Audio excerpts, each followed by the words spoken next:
Umamin ka na! Yan ang hamon ni Senator Raffy Tulfo sa kamag-anak ng kapwa niya senador na sakay umano ng luxury SUV. Desidido rin si Tulfo na ituloy ang investigasyon sa Senado. Nasa frontline ng balitang yan, si Mayan Los Baños. Doon sa nag-violate, doon sa VIP, umamin ka na lang. Mag-apologize ka, umarap ka, and then kung ano yung ipapato, kung meron may ipapato na sanction ng LTO sa'yo o ng other agency sa'yo, tanggapin mo yon.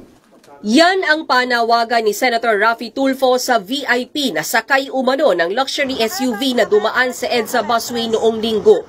Ayon kay Tulfo, ang sinasabing VIP ay kaanak daw ng isang senador. Related ito sa isang senador.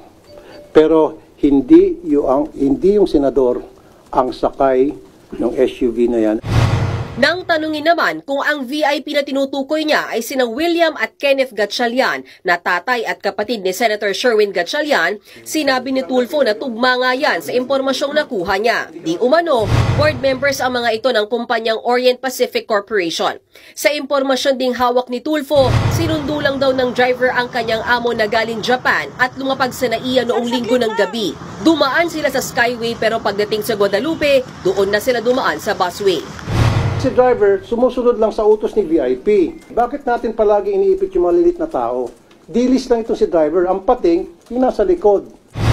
Hinihinga na namin ng komento si Senator Gatchalian tungkol dito pero wala pa siyang sagot. Matatanda ang nauna ng sinabi ng senador na hindi sa kanyang sasakyang nasita. Desidido naman si Senator Tulfo na magpatawag ng pagdinig kaugnay sa issue ng mga iligal na dumadaan sa EDSA busway. Pero hindi na raw niya prioridad na ipatawag ang driver at may-ari ng nag-viral na SUV. Mas gusto raw niyang tutukan ang tingin niya yung mga pagkukulang ng MMDA at DOTR.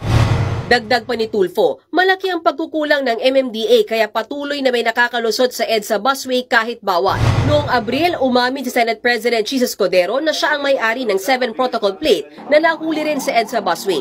Pero giit niya noon, hindi otorisado ang paggamit ng plaka niya na minamaneho raw ng driver ng kaanak niya.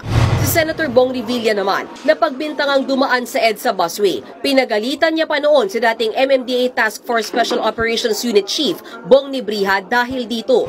Handa naman daw ang MMDA na dumalo sa pagdinig ni Tulfo, pero hindi raw sila ang naka-assign na magbantay sa EDSA busway.